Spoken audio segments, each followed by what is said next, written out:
Goeiemôre Leefgemeente. Dit is Saterdag. Gister het baie Christene oor die wêreld Goeie Vrydag gevier. Die dag wat ons kies om te herdenk dat Christus vir ons gekruisig is. Maar Saterdag is 'n interessante dag, want dis baie stil. En ek wil vir julle die hoofstuk lees uit Openbaring 5.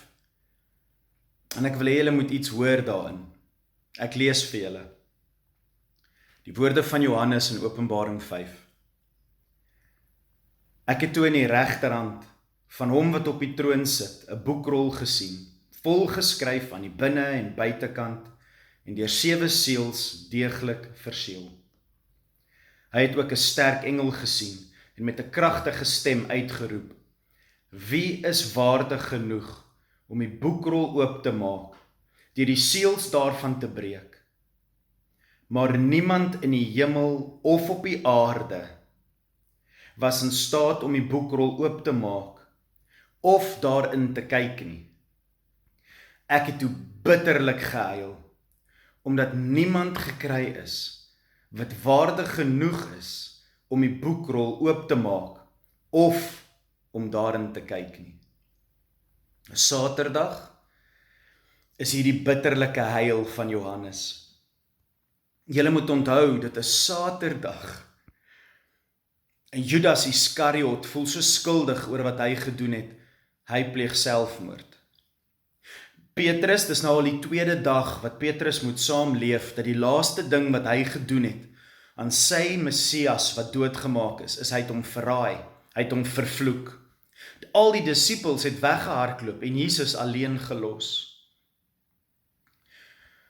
Wat 'n ontsettende diep, donker, stil afgelope paar ure moes dit nie gewees het vir die disippels nie. 'n Hopeloosheid, aangesien niemand van hulle, nie eers die vrouens wat vandag rondtrippel om nuwe kruie en speserye te koop om Jesus se liggaam ordentlik te begrawe. Niemand is opgewonde oor die opstanding nie. Dit is 'n donker depressie. Wie gaan nou die wêreld regmaak? Wie gaan ons nou red? En ons leef in 'n tyd van oorloë en onregverdigheid en 'n bekleierheid tussen kulture en politiek in ons land. En ons sien hoe alles agteruit gaan wat ons liefhet. Dinge hier onder die son wat ons gebou het en dit vergaan en dit maak ons kwaad. En ons wonder, is daar 'n plan? Is daar iemand wat dinge gaan regmaak? Is daar iemand wat dinge kan fix, kan herstel? En ons raak kwaader en kwaader, want dit lyk asof niemand in staat is om vir ons 'n lewe van vrede en voorspoed te offer nie.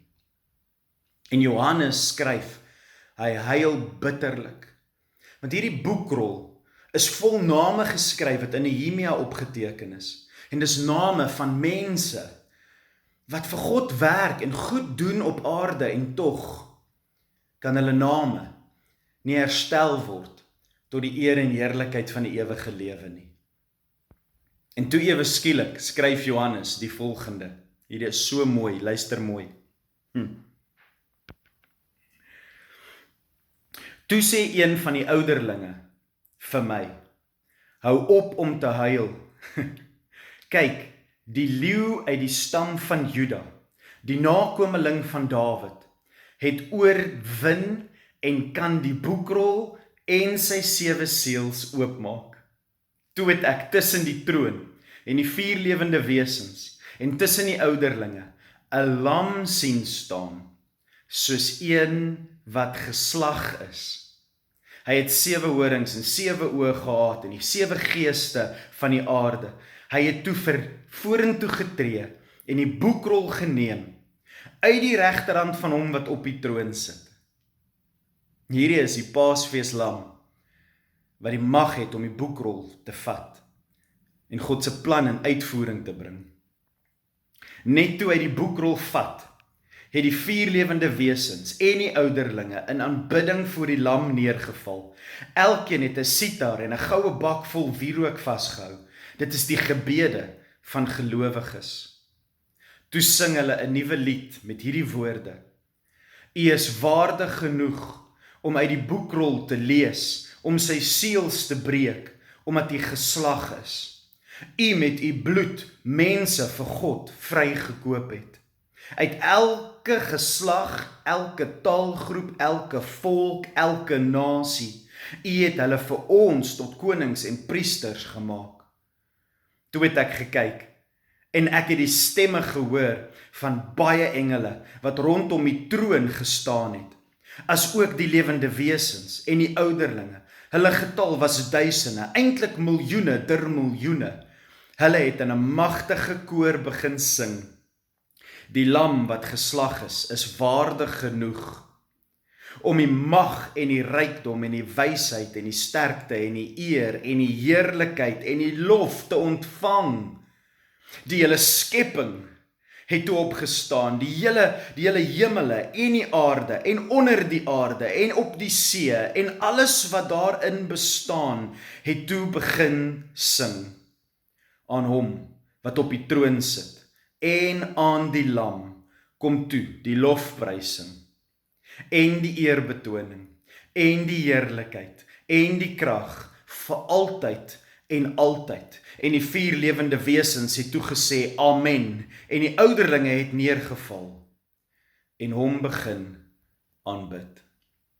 Vandag is die enigste reaksie wat Christene kan hê in die stilte van Saterdag, is die erkenning dat die lam is waardig om God se plan in vervulling te bring, om jou naam te lees, om die boekrol oop te maak, jou naam te lees en jou te verwelkom in die hemel. En die enigste reaksie wat jy kan gee is gebed en aanbidding. Mag jy vandag daarvoor tyd maak.